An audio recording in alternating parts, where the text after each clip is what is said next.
Welcome everyone. Thank you for attending today's webinar on reformulation in the bakery industry. It's a pleasure to have you with us this afternoon. My name is Fionnuala Close and I'm the Dietary Health Team Lead for the Food Standards Agency in Northern Ireland, and I'm going to chair this afternoon's session. Reformulation is a very important issue for us here in the Food Standards Agency, as it's one way in which the food industry can help to reduce rising obesity levels. In recent years, all sectors of the food industry have been challenged to produce healthier food. In the FSA, we have worked closely with two large manufacturing sectors in Northern Ireland, the bakery sector and the ice cream sector, to support them with this challenge. Today, we're going to focus on our recent work with the bakery sector. We know that Northern Ireland consumers are becoming increasingly interested in health and wellbeing, and this has been enhanced further by the COVID-19 pandemic.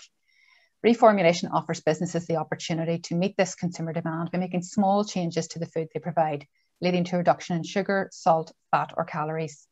We've got some great speakers here today who are going to tell us all how to get involved in reformulation. The Food Standards Agency's Dr. Kathleen Mooney will set the scene in reformulation, telling us why it's important and what support the FSA can provide. We'll hear from two local businesses, Gary Dugan from Yellow Door and Roisin Regan from Corn Dolly, who'll share their experiences of reformulating bakery products. And John Graham from Andrew's Ingredients will let us know what support that ingredient suppliers can offer bakeries that are interested in making healthier products. And as cost is often cited as an issue with reformulation, we've got Thelma Fitzgerald and Kieran McCartan from Invest in I, who'll outline what support they can provide, from consumer insight services to the different types of funding opportunities that are available for innovative reformulation. Our guest speakers are then very happy to answer any of your questions, so please do pop them in the Q&A function you'll see along the panel at the bottom. We only have an hour and a half for this webinar, so we will do our best to answer all your questions as much as we can. Just to let you know that we're recording this webinar, so a recording will be available after today's session.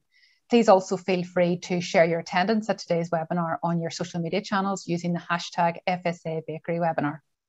I'm now going to quickly pass you to our first speaker, who is the FSA's Dr. Kathleen Mooney. So thank you very much for the introduction, Fionnuala. I'm very pleased to be here today to talk about the work the Food Standards Agency has undertaken to support food businesses to produce healthier bakery products. And this work falls under the remit of the Food Standards Agency's Eating Well, Choosing Better programme. And this programme was set up in 2017 to support small and medium-sized food businesses across all sectors of the Northern Ireland food industry to reformulate food to reduce calories, sugar, saturated fat and salt, as well as portion size. Next slide, please. So our Eating Well, Choosing Better programme aligns with the UK government's sugar, calorie and salt reduction programmes overseen by Public Health England. And these programmes were developed to support the food industry to reduce sugar, calories and salt in foods which contribute most to these intakes. Next slide, please. And as you can see from this slide, 4 of the 10 food categories included in the sugar reduction programme, that is cakes, morning goods, biscuits and puddings, are traditionally made by the bakery sector. The sugar reduction programme encourages the food industry to reduce sugar by 20% through reformulation, reducing portion size and shifting consumer purchasing towards lower or no added sugar products. And this programme has also set guidelines for calories likely to be conserved in a single serving. Apologies consumed. Next slide, please. And the salt reduction programme contains 2 sets of salt reduction targets for levels of salt in food and drink to be achieved by 2024. The salt targets for retailers and manufacturers cover 28 food categories, including categories such as bread, biscuits and puddings. The salt reduction targets for the eating out, takeaway and delivery sector cover 11 food categories such as pies, sandwiches and pizza. Next slide, please. So as part of the Eating Well, Choosing Better programme, we monitor Northern Ireland consumer perceptions of reformulating food to reduce sugar, fat and salt. And in 2018, we carried out a large independent piece of research to investigate Northern Ireland's consumer perceptions of reformulating food categories included in the sugar reduction programme. And as you can see from this slide, Northern Ireland consumers hold very positive attitudes towards reformulated bakery products. At least 69% of consumers are willing to purchase cakes, morning goods, biscuits and puddings reduced in sugar and fat. Next slide, please. We also monitor Northern Ireland consumers' use of the traffic light label through our annual Eating Well, Choosing Better tracker survey. And our latest survey results show that 81% of consumers who use the traffic light label use it to consult sugar when making food purchasing decisions. And this increases to 89% when making food purchasing decisions for their children. And at least 64% of consumers also consult this label for saturated fat, fat and sugar when making food purchasing decisions. Next slide, please. So to support the bakery sector to undertake reformulation, we have worked in partnership with our stakeholders. And in January 2020, we hosted a scone reformulation technical workshop in partnership with the College of Agricultural, Food and Rural Enterprise, which I'll refer to as CAFRE from here in. And this workshop was hosted due to the results of a nutritional analysis survey we undertook in partnership with the Northern Ireland District Councils. And scones were selected for nutritional analysis as they're part of the morning goods category, which is one of the top 10 contributors to sugar intake in the UK. And anecdotally, we were also aware that the portion size of scones have been increasing in recent years. Next slide, please. So as you can see from this slide, we find a number of concerning findings. For example, the largest scone weighed 233 grams and contained 756 calories, which is over 1/3 of the average recommended daily calorie intake. And the average scone also contained 20 grams of sugar, which is the equivalent to 5 cubes of sugar, and 1/3 of the maximum guideline daily amount of salt. Next slide, please. So to support the food industry to produce healthier scones that meet the government's sugar, calorie and salt reduction guidelines, we worked in partnership with CAFRE to develop scone reformulation technical guidance. Next slide, please. And when we launched the scone reformulation technical guidelines at the workshop, CAFRE also demonstrated how to make smaller size scones appealing to consumers. The image that you can see in the middle of the slide depicts a trio of mini scones, each weighing 25 grams, and these were served to delegates at the morning tea break. The guidance also provides tips that businesses can use to make their own unique, healthier scones. For example, the image that you can see on the right-hand side of the screen shows scones made with buttermilk infused with Earl Grey tea bags. And we're currently working with the Northern Ireland District Councils to disseminate this guidance to relevant food businesses. Next slide, please. So in partnership with the Northern Ireland District Councils, we've also completed a nutritional analysis survey of cheesecake sold in restaurants and hotels in Northern Ireland. And cheesecake was selected for nutritional analysis as pudding is one of the top 10 contributors to sugar intake in Northern Ireland. And we were also very aware that cheesecake is a pudding that has particular relevance to the Northern Ireland population. It's a popular option on dessert menus, and many hotels and restaurants offer this as a handmade dessert. Next slide, please. And again, we find some very concerning results. For example, the average serving size of a cheesecake weighed 145 grams. Now you can see what this serving size looks like in the top image on the left-hand side of the screen. And this serving size is almost 2.5 times larger than the serving size required to meet the calorie reduction guidelines. And this serving size of cheesecake contained 534 calories, which is up over 1/4 of the average recommended daily calorie intake. It also contained the equivalent of 5.5 cubes of sugar and 1/3 of the maximum guideline daily amount of salt. So to support food businesses to provide healthier options, we are currently working in partnership with Calorie to develop guidance to reformulate cheesecake to reduce calories, sugar, saturated fat or salt. And this guidance will also pay particular attention to portion size, and we will disseminate it to food businesses when it was ready. Next slide, please.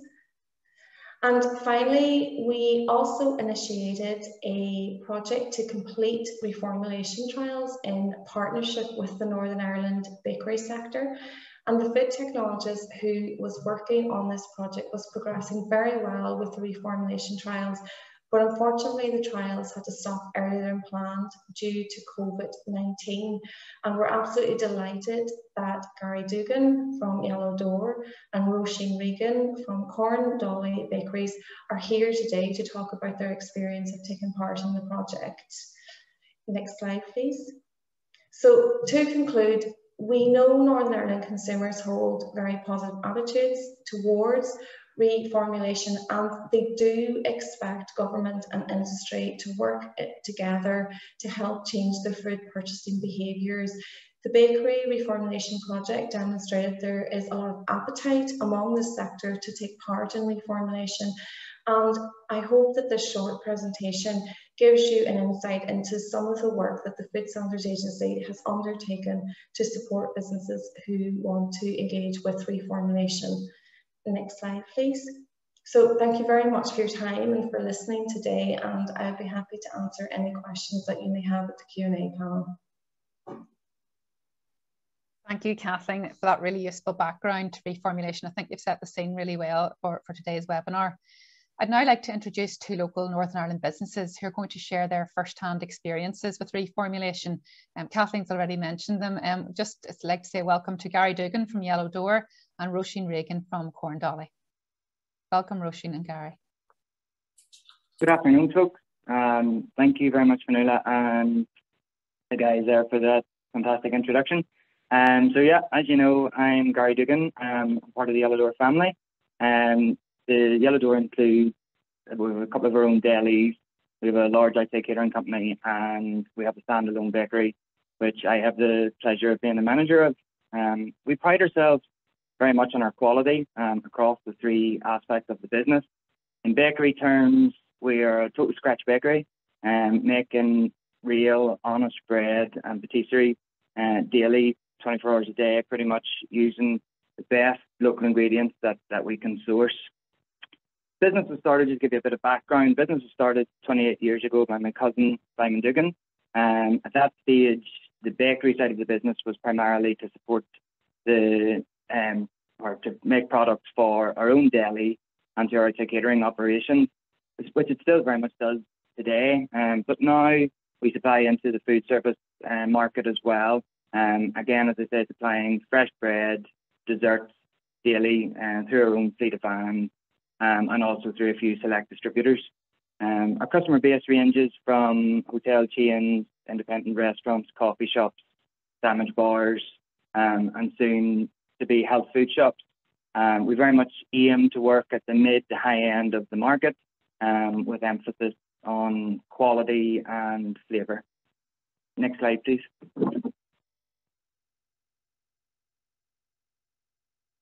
So why reformulate? So we had seen, to back up what Kathleen was saying there, we had seen back in sort of 2019, 2020, and we still do today, that consumer trends are showing that the customer definitely wants that healthier option in their diet. So on that, we've put a lot of work into it, and so we're in the middle of creating a healthier range of products. We're looking very much at vegetable-loaded products, and we're just about to launch with a chickpea and turmeric bread, a spinach loaf, beetroot and thyme, as well as dessert-wise. Don't forget about those. And we've got beetroot and white chocolate, and we've got a garden pea and vanilla cake just about to come out. And we've also done quite a bit of work on sprouted seeds, ancient grains, and the milling process with those. However, as we all know, the customer, everyone wants indulgence too. We all need that treat or that wee bun that we're so fond of in this country. So back in 2020, January 2020, as Kathleen was saying there, I attended the Scone Reformulation seminar at Loughry. On the day, I found it very interesting. I found it very informative. Probably eaten a lot less scones from that day onwards, and definitely put a lot less jam and things on them. So when Kathleen and the team approached me about working with them and looking at a few other products within the bakery, I jumped at it, to be honest, in terms of wanting to take the business forward, and I seen it as a real opportunity. For us at the Yellow Door, using natural local ingredients is a must. It's very important. We stated very early on with the guys that we didn't want to swap out real ingredients for things like butter, buttermilk, cream or sugar for something fake or chemical based. It's not who we are. It's not where we want to be or what we want to do. But both the Scone seminar and taking part in the project definitely have shown us that it is possible to reformulate those much loved recipes that we've all used for years without compromising flavour or the eating experience or the texture. Next slide, please. So our experience was very positive from start to finish. Looking at the three products we chose, Kathleen has covered a few bits there. We sell a lot of scones. We're well known for them, so we wanted to do a wee bit of work on our own scone. We looked at a carrot and passion fruit gatto and a honey yogurt cheesecake. So across the range, through the trials, we were able to get our sugar content down across all three, from anywhere from 8% up to 42%. Our calories, we managed to get down in all three again. This was from a 0.3% up to 7%. And the fat and the salt, wee bit of work still to do there. Some remained the same. Some went up by a couple of percent. Some went down by a couple of percent. So very much we would like to move forward with that. So as I thought from our initial meeting with Kathleen and her team, it was really useful. They've a wealth of knowledge, they've a huge amount of patience as well. And taking part, it's been great and made us very aware of how we can hit those government targets across the sector of our baked goods, without changing what we do fundamentally, something that we're proud of, and this has to only be a good thing. We fully back it and see with the obesity problems and things like that, it is something that we need to be doing. Small incremental changes can lead to great results. We've seen that very much so. Unfortunately, as has been mentioned a couple of times, COVID cut the project short. But with what we had done with Eamon and Kathleen, we were really happy with those reductions that we had got in the sugar and the calories. But we still continue to do lots more work ourselves on fat reduction and salt levels, because we think it's important. And as I said, the nature of the incremental changes meant there was no compromise on flavour or customer enjoyment or that indulgent aspect of the products that we make. And this was proven and put across through a number of blind taste panels throughout the process. Next slide, please. So the benefits throughout the process, working with the Food Standards Agency, help and advice is invaluable. They're really, they understood the craft nature of what we do, and they really bought into it, which for us was really important. As a company, we take part of the benefit we see is that it's likely that lots of other sectors of the food service market are going to become more focused on nutritional analysis. And that's for sure, with the government doing all their work on everything and setting targets and things, it is just going to get more of an issue, I suppose, that we as producers need to look at. And if we can improve the nutritional content of the bakery products to make them more healthy, better for you, without affecting flavour or texture or taking away from that indulgent aspect that we all enjoy. The onus is on us. We need to take this forward, and we need to make the changes. We have just started on the journey, and although COVID has gotten away, as it has with pretty much everything in life, we will be looking to carry on, firstly by reducing the fat and salt where possible in the 3 initial products that we looked at, and then looking at all areas across the baked goods offering. Next slide, please.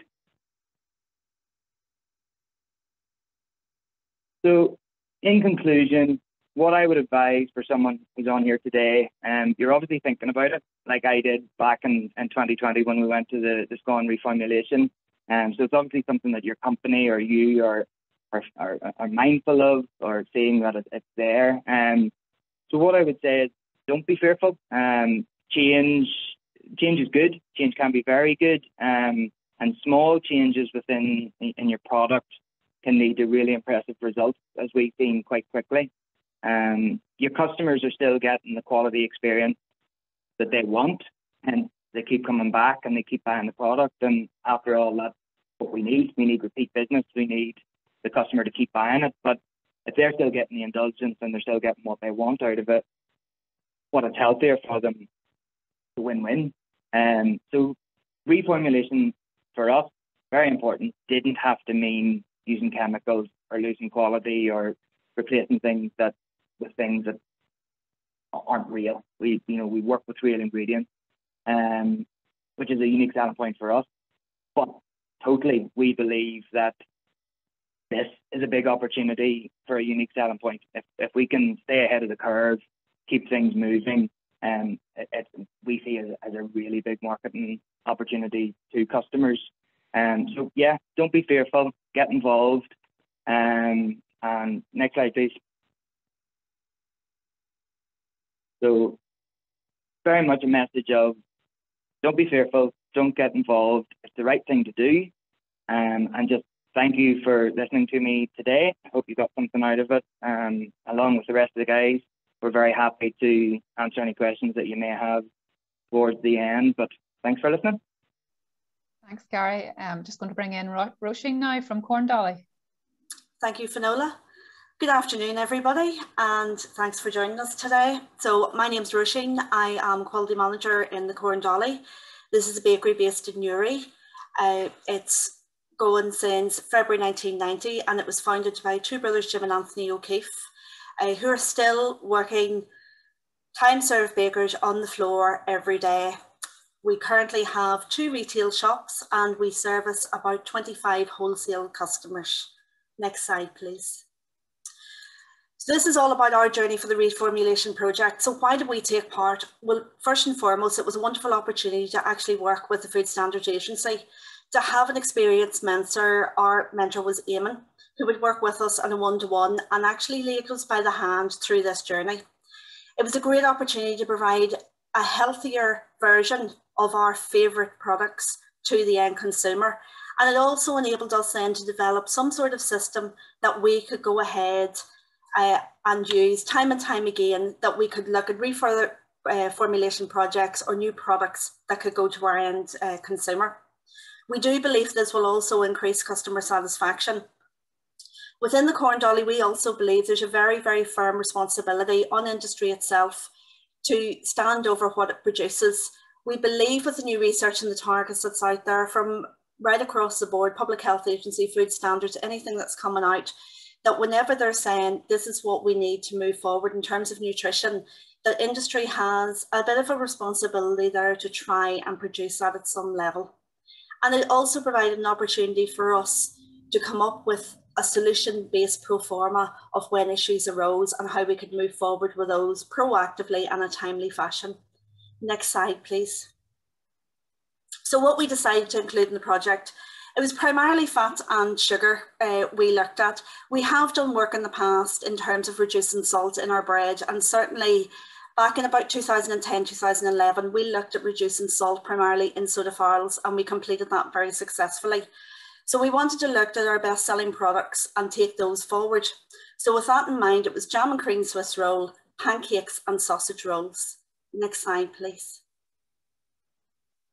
So firstly, our jam and cream Swiss roll. So whenever we took our base product, we really wanted our end product to look and feel, smell and taste as close to that as possible, but with some of the more positive attributes in terms of a sugar reduction. So we kind of looked at our product. We know we have 240 roughly produced every week.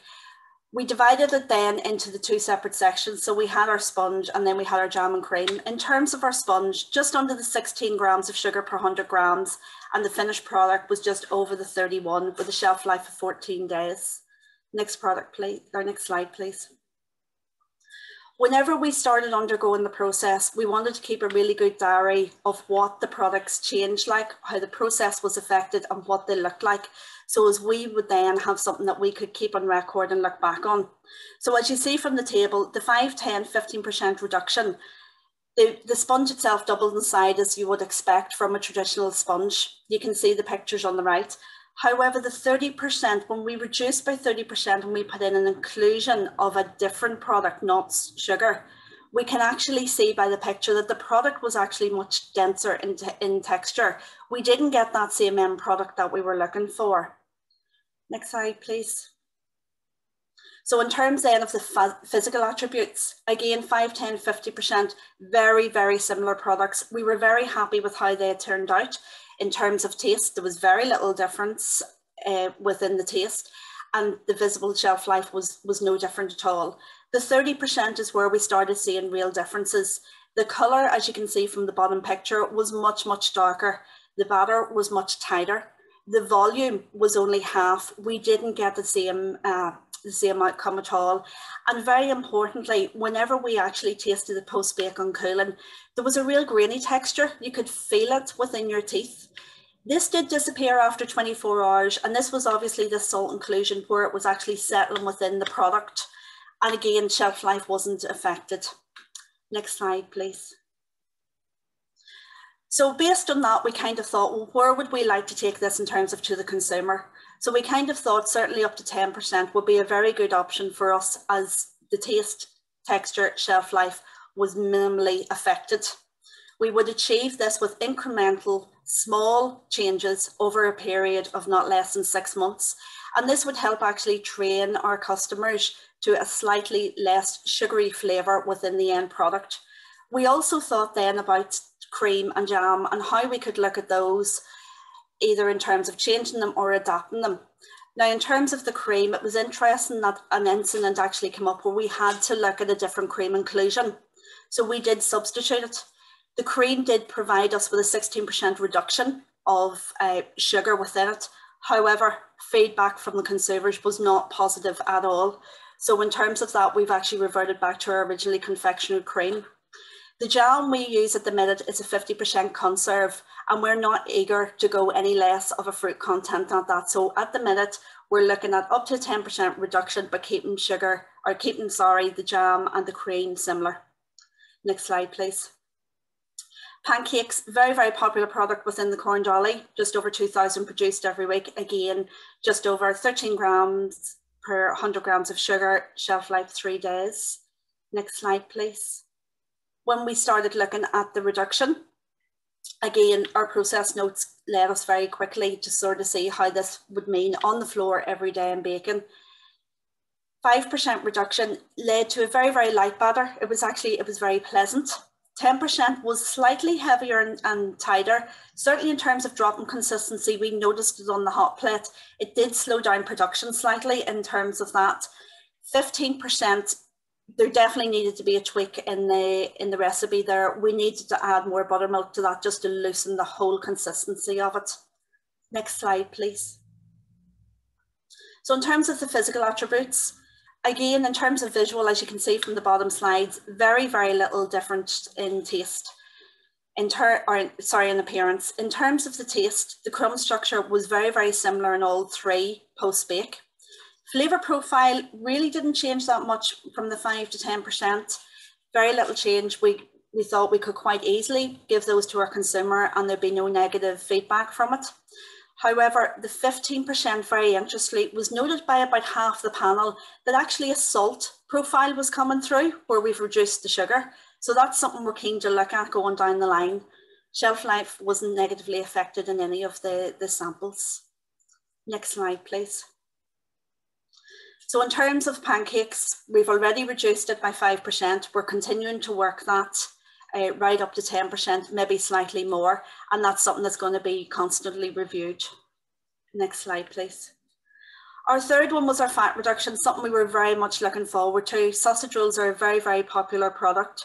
And indeed, a lot of them would actually go into supermarkets. So our starting base from those is approximately 1,500, just under the 32 grams of fat. So quite heavy in the fat. And really, whenever we're looking about what we want to achieve at the end of it, we want a similar taste profile, and we really want to retain a high percentage of sausage meat. At the minute, we're sitting around 76% sausage meat, and we don't want that to reduce much. Next slide, please. I should also say COVID hit whenever we were doing the sausage rolls, and we couldn't take that any further. So in terms of our experience, absolutely wonderful experience, very, very positive for all the team that was involved. It was very interesting, and it certainly opened up many questions for us. Next slide, please. In terms of the benefits, it really gave us an opportunity to look at our products in a different light, really to assess them in terms, I suppose, as much in nutrients for our consumers going forward, not just kind of the pancake on the plate. We want to think why we're developing our products. So it really sort of takes us back whenever we're looking at new product development. Why do we want to put something new to market? What does it need to satisfy in terms of our consumer and in terms of the company? So it's opening up new questions for us. We're kind of rethinking our customer base. We can take this learning forward. And this was a real opportunity for networking opportunities, working with the Food Standards Agency and indeed with Gary from the Yellow Door. Great learning from other individuals, from other companies, and really thought-provoking of what we can use and take forward. It was wonderful to engage with them. Next slide, please. In terms of tips for other companies, I would really actively encourage other companies to really think about this. This is something that seems so scary at the start, particularly when maybe there isn't a lot of experience in terms of new product development and reformulation within the company. It is something that absolutely can be done. There's wonderful companies out there who can really help hold your hand. FSA, Andrew's Ingredients, who will be speaking next. There's other companies out there as well, Finley's. All our bakery companions know these companies. These companies are in and out to us on a weekly basis. So I would say reach out to them, ask them where they can help you, what information you can get and where to go, where for signposting. Record all the information. You think you'll remember everything, and trust me, you don't. The working day is so busy, as you guys all know. Just keep notes, keep photos, because looking back, it is really interesting. It can actually bring you back to that, and you can take something forward, even 3, 6, 12 months down the line. It's actually good for staff morale as well, because when we're working as a team and we're all bouncing off each other and we're getting feedback, the staff are very, very much involved, and that can only be positive in terms of a positive working environment. Whenever our customers are coming forward to, and certainly more customers are coming forward to us with questions about health issues, that confidence is there. When a customer knows that we know what we're talking about, we can explain to them how we're reducing it and why we're reducing it.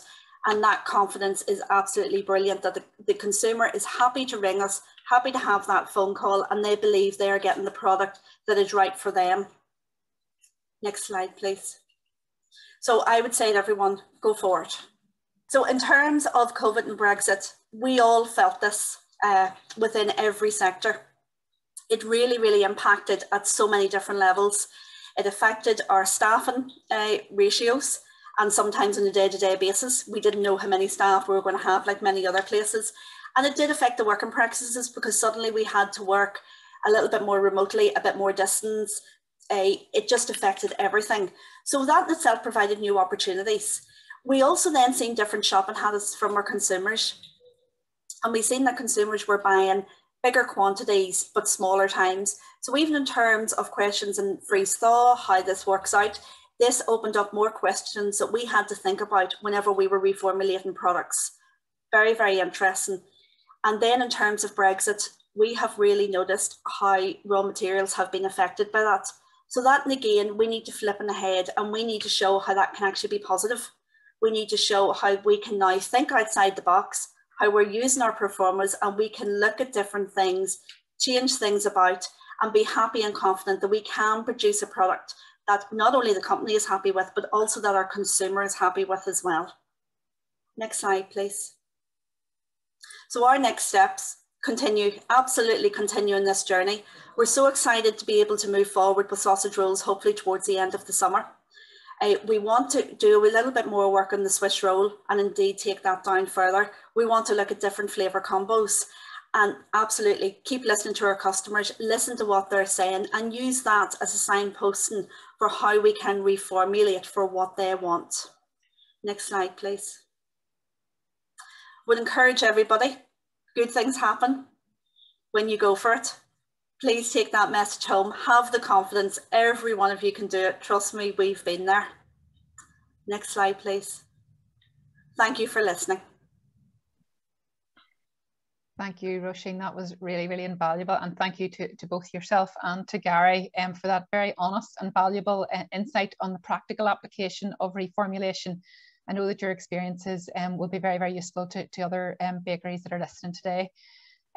I'd now like to introduce John Graham from Andrew's Ingredients, who's going to outline the support that ingredient suppliers can offer bakeries who are interested in producing healthier products. Welcome, John. Thank you, Fionnuala. I'm John Graham. I'm the Managing Director of Andrew Ingredients. Thanks to Gary and Roisin there and the previous case studies. I thought those were absolutely fascinating, real life examples of reformulation. Can we go to the next slide, please? This is just a short presentation about how we as an ingredient supplier can help you in your reformulation journey. The main theme running through this really is around collaboration. We find that whenever you take a collaborative approach, that you get better results and a much sort of shorter and more efficient time frame as well. So next slide, please. Hopefully a lot of you will know us already, but this is just a bit of background about who we are. We're a bakery ingredient supplier serving the NI, ROI and GB markets. We're a one-stop shop for all bakery ingredients. So we don't manufacture, we're just wholesalers, but we have really every ingredient that you would need in your bakeries. The customer service is a huge thing running through the business. It's really from start to finish of the process, right from our our sales team right through to the drivers and the guys that are actually picking the products, right through to accounts who are making sure that invoices are accurate. It's a huge part of what we're about. We've got an on-site test bakery and technical experts, which I'll elaborate on a bit more in the next slides. Been established for 75 years and we're based in Lisburn, County Down. Next slide, please. So we're an ingredient supplier, and we've got a range of products that can help with reformulation. What I would say is that there's not really any magic bullet ingredient that, if you want to reduce sugar, that you just put this in and it's as simple as that. I think a lot of the case studies that we've seen in the previous presentation will bear that out. Really, everybody's got different objectives. They've got different products, different recipes. Their consumers are different and might want slightly different things. So, we do have the ingredients, and Finbar maybe talk about that a bit more in the Q&A later. But one thing with reformulation that is essential is the test baking process. Really, any reformulation is going to require a lot of trial and error. It's going to go through the process, work out, what works, what doesn't. Does it meet your expectations? Does it meet what your consumers might want? So, with that in mind, about 6 years ago, we built our own test bakery on site, so that we can work in that sort of very direct way with our customers in any sort of product development briefs. And it's become so fundamental to what we're about and what we do as a business that we have invested additional resource in the test bakery and what we can offer there. And we've actually created a sort of a concept and a name for the facilities, which is under the Work With name. This really defines the way that we want to work with our customers and suppliers, and that's sort of creating a collaborative hub where we can all come together and work on product development and sort of collaborate, and reformulation falls very much into that. A little bit about the actual facilities that we have. So we have a 500 square foot test bakery, which is fully equipped with all the equipment that you would expect and that you would have in your own bakeries, and also hopefully a bit more than that as well. We have the full range of ingredients, right from the sort of the most basic ingredients through to the more technical ingredients on site and ready to hand.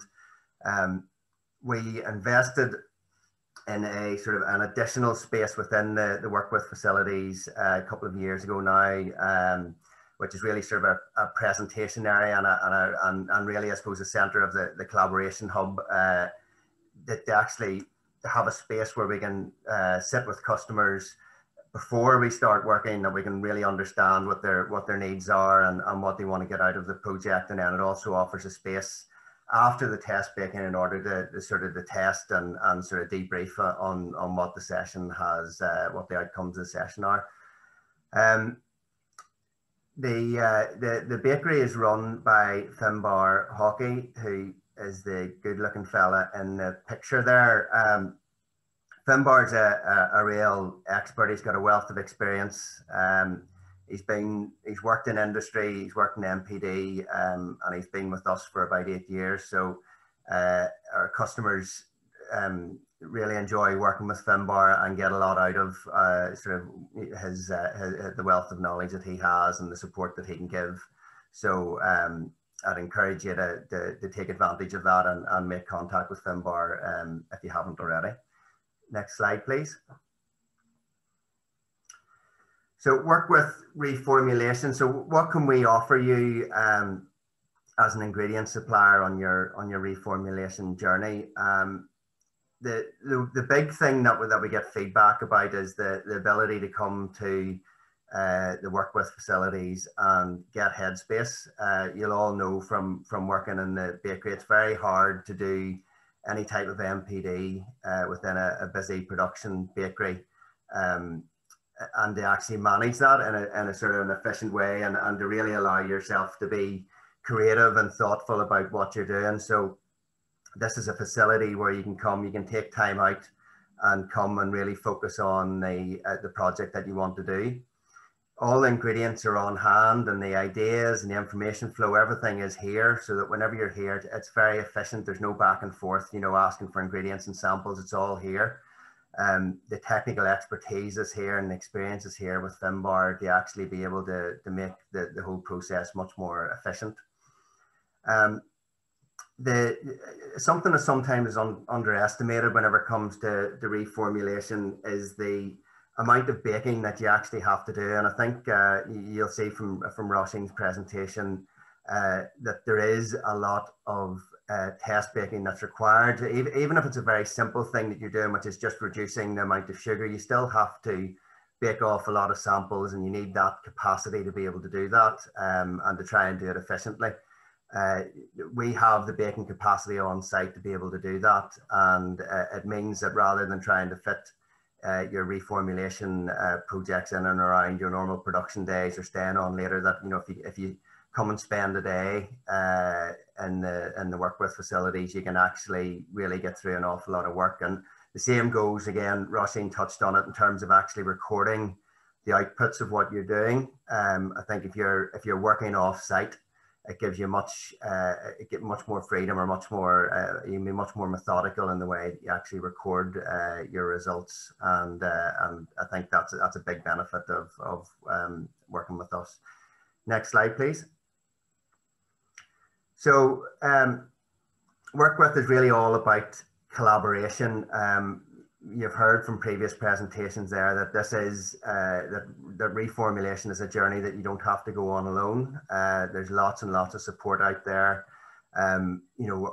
We're really all about trying to create a hub where we can bring in our customers. We've got the ingredients there. We can draw on our suppliers' support and expertise as we need it. We can bring in organisations like the FSA, Invest NI, and the colleges like Calorie to create really successful projects that, you know, if you feel that you don't have the internal knowledge or expertise to do this, then there is plenty of support out there to allow you to do it. Next slide, please. This is the final message. We're here, we're ready to help. I think everybody else that's as part of this webinar are here and ready to help as well.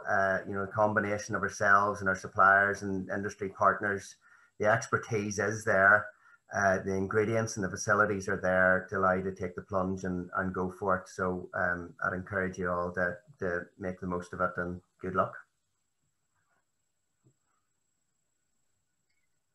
Thank you, John. It was a very interesting presentation and really good to know there's so much support out there that businesses can tap into for anyone who wants to start experimenting with reformulation. And last but certainly not least, then I'd like to introduce our next speakers, which are Thelma Fitzgerald and Kieran McCartan from Invest NI, who are going to tell us what support Invest NI can provide from consumer insight services to the funding opportunities available. I'd like to welcome Thelma and Kieran. Okay, thank you, Fionnuala and Kathleen at the Food Standards Agency for giving Kieran and I the opportunity to talk to you today about the sources of information and funding for innovation and R&D from Invest NI at this very important event for the bakery sector. And it's been fascinating to hear the experiences of the two case studies, Yellow Door and Corn Dolly so far. Next slide, please. Invest NI set up a new consumer insights team just over 2 years ago now. We're a team of 4 now with specialist expertise in accessing, analysing and interpreting consumer and market data. We want suppliers to think about not just about what and how much people are buying, but especially the why, how, when, where and what for. Next slide, please. What do? We support the food and drink industry with access to consumer and market intelligence to inform their new product development plans and marketing strategies. There are so many reasons why suppliers in the bakery sector should be focusing on product reformulation and new healthy product development just now. Even before the COVID-19 pandemic, health and wellness was already a food and drink megatrend. The pandemic has accelerated consumer interest in this trend. And retailers are also devoting more shelf space to healthy products, including reformulated products, healthier promotions, and plant-based innovation. Consumers are looking for immunity-boosting foods, foods for gut health or bone health, or other personalised or customised nutrition objectives, which presents a real commercial opportunity to target consumer needs more effectively. Kathleen referred to the Eating Well, Choosing Better survey in her presentation, which also found 66% of those surveyed would like to see increased availability of food reduced in sugar, and approximately 60% would like to see increased availability of food reduced in sugar and fat. So there's a real consumer want here that needs to be met by the bakery products you provide. Bakery is considered indulgent, and Gary mentioned that, but maybe by creating some healthier bakery products, we can give consumers some permissible indulgence. Next slide, please. So how can we help? Our role is to secure data that we can share with industry. Data is everywhere, and much of it can be obtained from your own internal sources, through observation in the market, from the internet and media, but syndicated data from specialist data providers like Kantar, IRI, Nielsen and dunnhumby is also used, but it can be so expensive. Often far too expensive for small companies. So we can help you to use the data you have internally in your own business, together with helping you to find reliable, low-cost data, and if necessary, to help you to source and purchase specialist syndicated data. The large plant bakeries purchase data. They've realised that it is essential in retaining retailer listings and securing new listings. It provides gravitas to their pitch proposals and improves the relationship with buyers. They've realised that it's essential in retaining retailer listings and securing, market gap.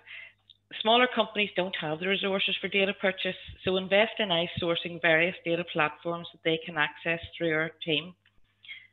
As we're operating across a broad range of sectors and categories, the data we purchase can only be at a high level, but often that's enough for small companies. As well as purchasing data, we're also providing analysis and interpretation support, encouraging businesses to look at their products in the context of the overall category. We're delivering workshops and seminars and beginning to roll out some articles on topics of interest. We're also developing a range of capability development programs and guides. Next slide, please. So what kind of data do we have? In terms of market and company research, most of you will have heard of Mintel, widely recognized as a credible market research platform. And we also have Mintel Global New Products Database, which monitors new product trends and innovation across the world with 30,000 plus products added monthly. Euromonitor Passport provides data and insight in export markets, and IBIS World is for industry reports in the UK and Ireland. If you're interested in researching your competitors and suppliers, then we have Plimsoll, Bureau van Dijk, and Frost & Sullivan. In terms of sector, channel, and retailer data and insights, the main ones of interest to the bakery sector are Lumina Intelligence and IGD Retail Analysis and Shopper Vista. Lumina specialise in food service consumer insights, and we have some really detailed reports on consumption patterns in eating out of home, food to go, restaurants, pubs, and the wholesale sector. The food service sector has been decimated by COVID, but is set to have a strong recovery once restrictions are lifted. IGD is the go-to platform for retailer information. It has company snapshots on all the major retailers so that you can align your strategic objectives with theirs. It also has shopper insights so you can see what is influencing grocery shoppers, exploring behaviour, sentiment and preferences. Viper is an app-based quick response survey tool which can be used to test consumer response to new concepts, new products, packaging and promotions. And Trend Hub is a rich source of megatrends, innovation, flavours and horizon scanning of new food influences. We also have some limited access to dunnhumby UK, which is the Tesco Club Card data, and we're in the process of adding some additional platforms to our suite of products and services. Next slide, please. We subscribe to most of the UK and Ireland food and drink industry journals, which are an excellent source of up-to-date information. Most of these you can actually access yourselves free of charge on their websites, but if you subscribe, you will then get enhanced access to reports. And as a bakery company, if there's one low-cost thing you could do to access market information, I would subscribe to The Grocer and The British Baker. For a few £100 per year, you will get such rich, up-to-date reports and analysis straight to your laptop that you can use in your buyer review meetings and in your development plans. And that could be your starting point on your data journey. Next slide, please. We recognise that companies sometimes need specific data and market intelligence for a particular project that they're working on. They may have used all the platforms that we have access to, but they need more specific data at a more granular level than we can provide. So we've launched a data purchase grant. The grant can be used on 3 separate occasions over a 3-year period. There's a £10,000 cap per each grant, and the grant has 2 expenditure items: insights consultancy and data purchase. The idea is that you can use the consultancies to scope your specific data requirements, and then use the grant to purchase the data, and then use the consultancy support again to help you to interpret that data and turn it into actionable insight. The consultancy support is at 30%, but the data purchase is at a reducing rate of 50% in the first year, reducing to 40% and then 30% in the 3rd occasion. Some eligibility criteria apply for use of the grant, so the first step is to check with your Invest in I client executive if you're interested in applying. The grant must be approved before you incur any expenditure. It's not retrospective. Next slide, please. So just to finish, here's our contact information. If you're already an Invest in I client, please contact your client executive, who will raise a referral to our team. If you're not an Invest in I client, then call or email to arrange a one-to-one appointment in our monthly market intelligence clinic. The contact details are on this slide, and these are held on the first Wednesday of every month. We're currently doing these online on Teams, but when COVID restrictions are lifted, these appointments can either be arranged in our head office in Belfast or in Loughry Food Technology Centre in Cookstown, whichever suits you best. And now I'll hand over to Kieran to take you through the support and funding opportunities for innovation and R&D. Next slide, please. Yeah, thanks, Thelma. My name is Kieran McCartan. I'm an innovation advisor at Invest Northern Ireland. I work in the Health, Life Sciences and Agri-Food R&D team. Next slide, please. So my role is to try and help companies navigate through the support that's available from Invest NI for research and development. So we try and bring companies up this escalator from developing capacity right the way up to drive new knowledge. And I'll take a run through some of the detail of the support that we have available. Next slide, please. So innovation vouchers are one of the ones that some of the companies on the call may be aware of. It's worth up to £5,000 used by SMEs to work with a knowledge provider anywhere in the island of Ireland. So they can have a maximum of 3 vouchers for different projects, but only one live at a time, and the company pay the VAT. There's 4 calls per year, and the next will open in June 21. So I think they're a very useful way to get an initial step onto that ladder in terms of doing some innovative research for within your company. Next slide, please. Our technical development incentive is a similar type of process, but you'll notice you can use private providers across the UK and further afield. So again, it's solving technical, process or product related issues, and also can be used for certifications. It's up to £10,000 support, but for this, we want the company to be a client or a potential client for Invest NI. So we look for the ability for 250,000 turnover and 25% export, either at the start or within 3 years. Next slide, please. Another scheme that's been very widely used across agri-food is knowledge transfer partnerships. It's a 3-way partnership between a company, an associate graduate, and a knowledge-based partner, which is one of our local colleges or universities. So we've had some very successful ones in the past. You have an associate or graduate who's based in your business working on a particular problem, and then you have the backup of the college or the university in the background. So there's great knowledge flow between all 3, and I think it's a very useful system to use. I know we have some colleagues on the call from both the universities and colleges, and I think they'd be keen to talk to people. The Knowledge Transfer Partnership goes on calls each year, and they're always keen to get people on board, and they get great use and satisfaction out of it. You can have a technical KTP, or there's also a management one, which has come on board, which is very useful. So if it's of interest, get in touch. Next slide, please. The main vehicle that we have for research and development support is our grant for R&D. It's there to support technically risky projects, and the ideas must be exploitable, so there's some kind of sale or saving or value at the end of it.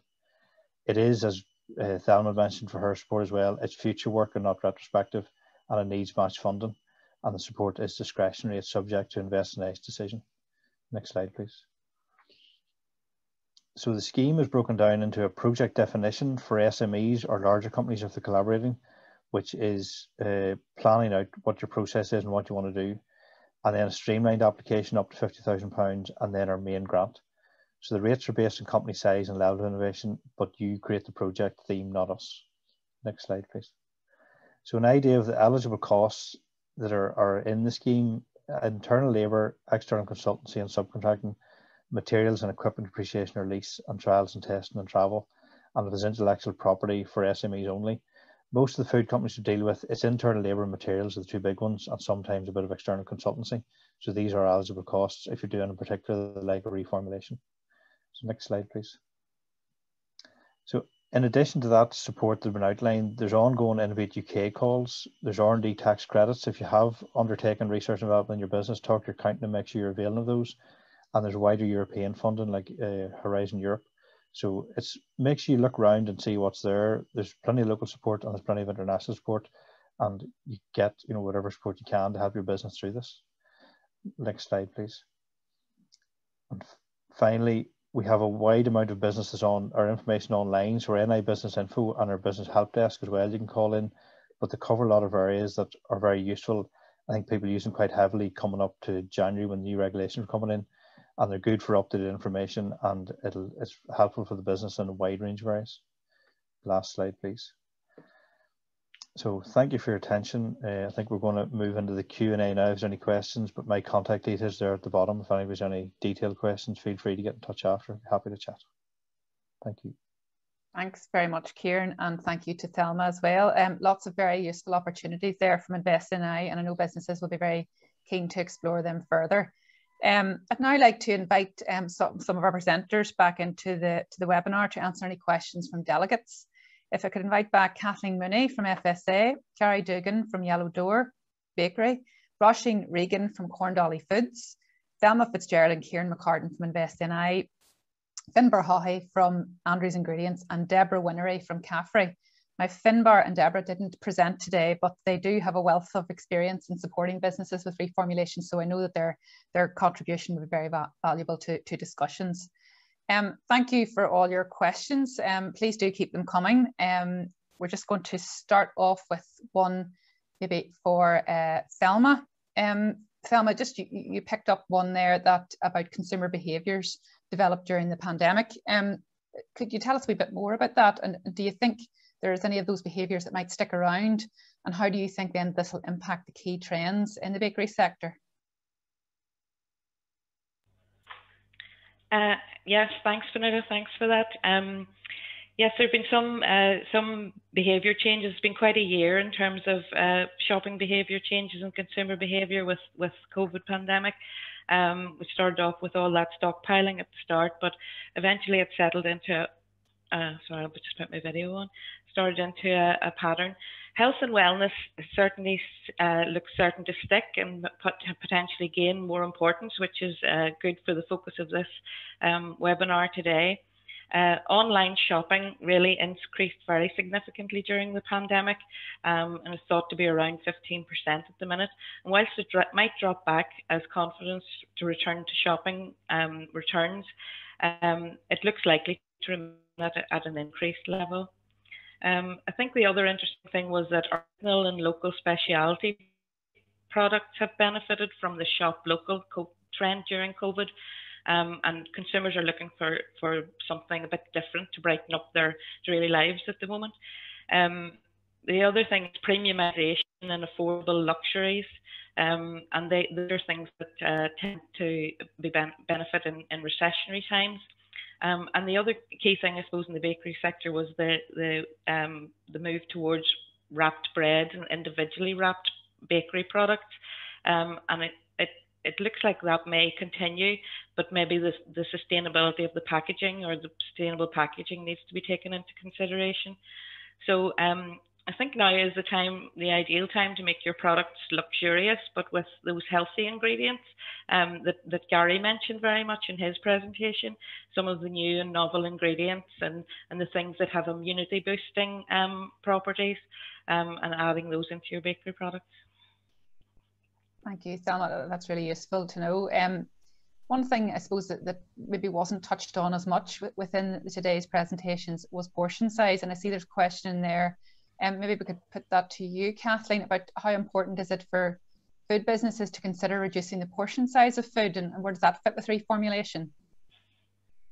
Yeah, so I think, it is well recognised that reducing portion size is one of the most effective ways of reducing levels of calories, sugar, saturated fat and salt in food. And certainly from a dietary health perspective, it's very important that businesses consider reformulation, alongside reducing portion size. And we know that the portion size of some food items have increased dramatically over the past 20 years. And we've seen this when we completed our nutrition analysis surveys with the district councils, that there was larger portion sizes of scones and cheesecake available in restaurants, hotels and high street coffee shops throughout Northern Ireland. And when we were composing these reports, that was one of the reasons why we not only recommended modifying recipes to reduce levels of calories, sugar, saturated fat, but there was also a recommendation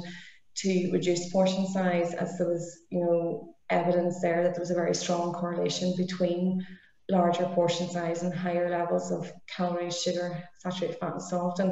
But I think it's also very positive to find out that these surveys did find smaller portion size of these food items throughout Northern Ireland, and that that means there's obviously a consumer demand for smaller portion size, so consumers do want smaller size food items, and that's one of the reasons that we work very closely with our stakeholders to support the industry to reduce portion size. For example, this was something that was addressed in the SCORM reformulation guidance that was developed in partnership with Calorie, as I alluded to in my presentation earlier on, and it's certainly something we will be addressing in the reformulation, in the cheesecake reformulation guidance. And also, I just want to make the delegates aware that the Food Standards Agency has also produced healthier catering guides, and these were developed for the out-of-home sector, to support them to provide and promote healthier options. And we know that on feedback we've received from food businesses, the tips provided in these guides can have very positive outcomes for the food industry. For example, several fish and chip shop owners have let us know that when they provided smaller sized food items on their menu, that the sales of those items had skyrocketed. And they also think that providing calorie label helped to increase the sale of such items. So if anyone would like any further information on any of those resources, I'd be more than happy to provide it after the webinar. Thank you, Kathleen. That's a really good insight. The next question I'm going to direct to you, Gary, if that's okay. There's one here. If you could give one piece of advice to bakeries who would like to undertake reformulation, what would it be? I think pretty much don't be afraid of it. Go for it. It's certainly where the consumers want us to go, and we believe it's not only is it a really good marketing opportunity, but I think the onus has to be on the producers that, we have an issue with obesity in our country, so we have to, as producers, help with that. We can't bury our head in the sand and just produce, things that are nice and sell well. We have to put our hands up as well and say, okay, guys, we need to make the changes. We need to move forward. So I think definitely go for it. Don't be afraid. Small changes, as I said in the presentation, small tweaks can see big results. So definitely, I would say give it a go, and you'll be surprised at those small changes that you do. And I think it's important to do them in those small steps, because when you've gone too far, and you can pull back again. But yeah, don't be afraid of it. Get involved, and through us all, I think we can all make an impact and help.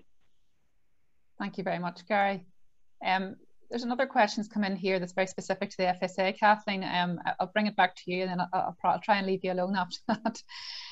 As a margarine manufacturer, we have developed reduced fat cake and pastry, and we'd like to work with the FSA on further research. Is the FSA services extended to the mainland UK? So I'd just like to thank that delegate very much for joining us. The Food Standards Agency in Northern Ireland has the remit for reformulation in Northern Ireland only, but I'm sure if that delegate would like to contact Joanne Burns from the Food and Drink Federation, Joanne would be more than happy to help them. If the delegate would like to contact me, I would be happy to pass on Joanne's details to the delegates. Great stuff. Thank you, Kathleen. Another one has come in here, Roisin, that I think maybe you'd be the best person to answer. Do you think reformulation should shape the day-to-day work in terms of new product development? I think there's definitely a place for it. At the minute, certainly in terms of availability of some of the products that are coming into the bakery that we would have seen as staples and standards, we're seeing a decrease in those. We're seeing that they're a little bit limited in when they come in, and it can be periodic times when we can't get them. So I think in terms of reformulation, it's affording us an opportunity that we can look at what's available and what we can use with, yes, as Gary said, definitely looking towards the nutrition element and how we can impact positively nutrition, but how we can use those things to develop the products that we want to put out to our consumers and that our consumers come back to us day in, day out for. So I do think it should be kept in mind whenever we are thinking about the products, about what we are producing, how we're producing it, how often we're producing it. I do think we should be saying, what about if we looked at reducing this slightly, not only will it impact positively on the consumer in terms of less sugar, fat, salt, but it also means it keeps slightly more stocks in our supply houses, which will also help us in terms of bringing products in and getting that availability of products that we need to actually produce things day in, day out, and week in, week out. Great. Thank you very much, Roisin. Maybe going to direct the next one to Finbar to bring you in there from Andrew's Ingredients. Are there any tips or quick wins to reformulating and reducing the fat and sugar in recipes that you can advise on? Thanks, Vanilla. Yeah, I mean, probably the easiest and the simplest thing is, as Roisin had said, if you start with sugar and salt, most products can be reduced probably 10% without doing anything more than that, just by actually taking 10% sugar or salt out of the recipe. I mean, we've did it here before, and nobody really, in cake especially, nobody can really taste the difference. And functionally, it doesn't make that much difference either, even to shelf life and stuff like that. So, I mean, you could start there quite easily, just reduce what you're adding to the recipe by 10%. Other things you can do, you know, you could to increase the fiber content. You could look at sort of wholemeal flour instead of white flour. Even a portion of it starts you on the journey to increase in fiber in the product. So those are small things that could be done easily without much expertise. Fanula. And are there any types of ingredients that ingredient suppliers would have that would help with reformulating recipes in that regard? Yeah, well, we have a lot, well, not a lot, we have a few. I mean, we've got, actually, we work with the Scottish cake margarine manufacturer with a reduced fat content as well. So it could be the same person on the line there, but we have that as well. And we have low sodium baking powders, low sodium bicarbs. We also have cake mixes that's reduced sugar. They've got chicory root in it.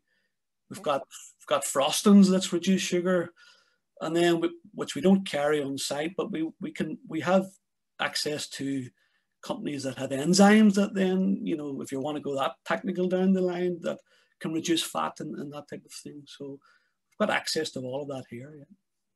Great, Finbar. Thank you for that. There's another question here I'm going to direct to Kieran. It's just in relation to funding. There's a delegate here has asked if they're able to apply for support to develop a project that a competitor already has in the market, but will be new to their company. Is that possible? Yeah, we're happy to look at new to the company, right up to new to the world. We are conscious that we don't want to support one Northern Ireland company to knock out another Northern Ireland company. There's no net benefit to Northern Ireland, which is why we have the focus on the export. So we'd like to see companies looking at what's a bit further afield and maybe grabbing some export market with the products we help them to develop. Great. Thank you, Kieran. That's very useful to know that. I'm going to direct the next question to both Roisin and Gary. The delegate wants to know if Yellow Door and Corn Dolly benchmarked their products before testing to see how close they were. Roisin, do you want to take that first? Or? Sorry, how close they were to the fat and sugar guidelines before reducing the sugar and fat levels. Sorry, half a question there. Do you want me to repeat that? Gary, do you want to go first? Do you want me to start? No, work away, Roisin, work away. Okay. So I think if I remember back to when we talked about the initial products, that our sponge was in or around 16 grams of sugar, and then we reduced that by 10%. So that in equivalent would be 1.6 grams if my maths is doing me any favours today. And yes, we did benchmark that. It was very, very important. Within the bakery, it would be part of my role to assess nutritional quality, and I would use desktop analysis for anything that can be used that way. But obviously in terms of sausage rolls, once you have puff pastry involved, you can't use the desktop analysis. It has to be sent away for verification to the lab. But where possible, we do use that. And particularly when we're talking about compensant products, then where not only do you have your scratch recipe of your sponge, but maybe then you're buying in a confectionery cream and a jam on top of it. So you have a much more complex composite ingredient. So your initial 10% decrease of sugar within your sponge doesn't actually give you a 10% net decrease of your full product. So we were very aware of that, and that's why I'd said in that looking forward, we would like to look at how we can include a cream, confectionery cream, buttercream, whatever it's going to be, that will decrease that sugar content but keep the physical and shelf life attributes that our customers are used to. Does that answer the question okay? I think so, Roisin. Yeah, thank you. And do you want to add anything to that, Gary? Yeah, well, just to agree with Roisin that yes, very much we set the benchmark at the start, and I suppose also the benchmark for us, that was our standard and that's where the product was. And while looking at the reformulation to get the percentages down, that it wasn't, affecting the overall quality. So we certainly benchmarked off the regulations, in terms of the figures, but we also benchmarked then against the actual product to say, as we've gone too far and we need to pull back. But there is a necessity to do that benchmarking, and I think yes, you certainly need to set that out as you're starting. It was only the start of the process. COVID, as we all know, has affected everything, but it's certainly something that we will continue on with and set that benchmark across the rest of our products now.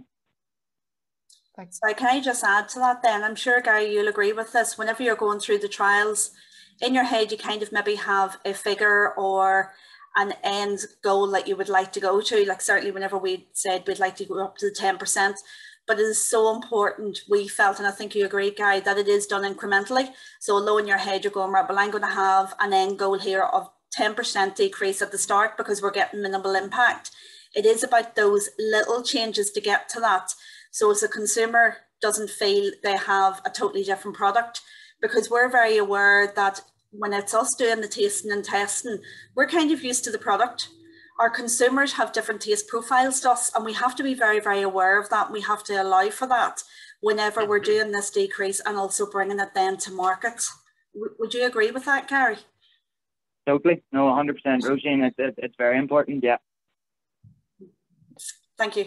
Thank you for that. I'm going to bring in Deborah Winnery from CAFRE here on this next question. How can the local colleges and universities support food businesses to take part in reformulation? Have they a role there as well? Hello, Finola. Yeah, thanks.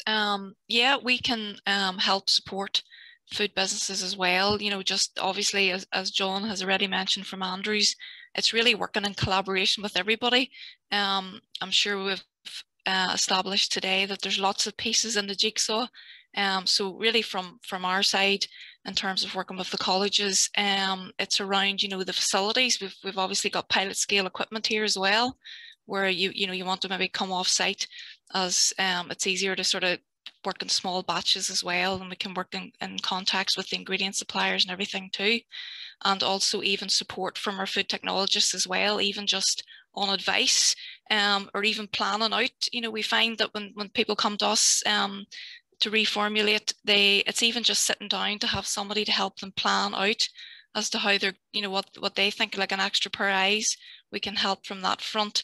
And then even just hearing from Roisin and Gary both around the sensory profiles as well. We have sensory booths and things on site that's, the data is gathered through a CompuSense system.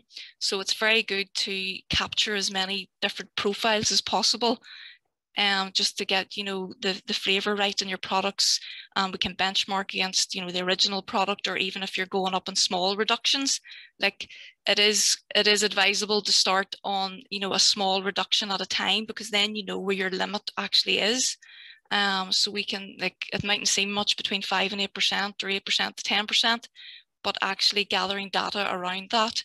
And you can also feature in things like, consumers now might want to actually, see the nutritional data as well with the product that might influence, even like in terms of portion control. We've done some work around where, does portion control influence the consumer? Or if someone knows that a scone this size has 100 calories and a bigger scone has 200 calories, are they willing to make the decision a wee bit different? So again, it's all linking in with that sort of information as well that we can do in our booths. you know, and make the products, and then, you know, gather the information back to make the next decision for the next trial, or to tweak the trial, or to modify. So I think that would be useful as well. Thank you, Deborah. I'm just going to keep you there. I think you could answer the next question for us as well. How can we get products tested to find out their nutritional value, such as calorie information? Is there any facilities that businesses can tap into? Yeah, there is. I think Roisin's alluded to this as well. There is like software packages that the companies can buy. So that's a theoretical package that you put your ingredients into, and it will give you out the nutritional data. We have software on site here at Lockery as well, so you can bring your recipes along, and we can, you know, do out a profile for that as well. And then one step further is really just, and it has to work in conjunction really, because it is best to get the products tested through the laboratory. So you can go for group 1 nutritional, which is just the main nutrients, or you can get the full group 2 nutritional as well. So then it means you're actually getting the actual analysis for your specific product from a lab, whereas the nutritional software packages is great for calculating and working through your trial plans and for indicative results. But to actually get your specific product, we would always sort of verify and validate with the laboratory results as well. Thank you, Deborah. It's really useful. The next question, I'm going to bring Finbar back in, but please do, if Gary and Roisin have anything to contribute here also, or Deborah, please do come in. Is there any concerns in reducing sugar and the impact on shelf life if you're trying to avoid using high levels of preservatives? Yes, yes, sugar is a preservative for sure. Starting at low levels, as Roisin and Gary has been doing, probably not as much. And I suppose the first question is, how much shelf life are you looking? If it's a pancake at 3 days, maybe not so important, but if it's a retail wholesale cake at 5 weeks or something, then that's something to bear in mind. But low levels wouldn't be an initial issue, but once you start moving up, yes, that's definitely an issue for sure. Great. I would very much agree with Finbar there in terms of we as a bakery who don't retail and we don't use any additives or preservatives in any of our products, and the changes that we made didn't affect that, as Finbar says, you know, that 3, 4, 5 day shelf life. We found no effect on it at all. Thank you. We're exactly the same, Gary. We didn't find any issue with the shelf life. You know, we kept the shelf life that we would expect from the product we were testing, and it was verified, and we didn't find an issue at all. Start small. Yeah, and sticking with that theme, and the three panelists have just asked, there's a question here on taste. So moving from shelf life to taste. Taste is always a challenge for food businesses who wish to participate in reformulation, and how can the industry overcome that challenge?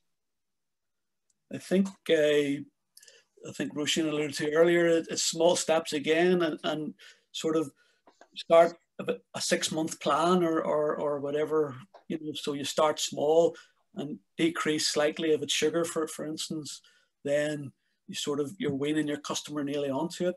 A big change is a bit like shelf life.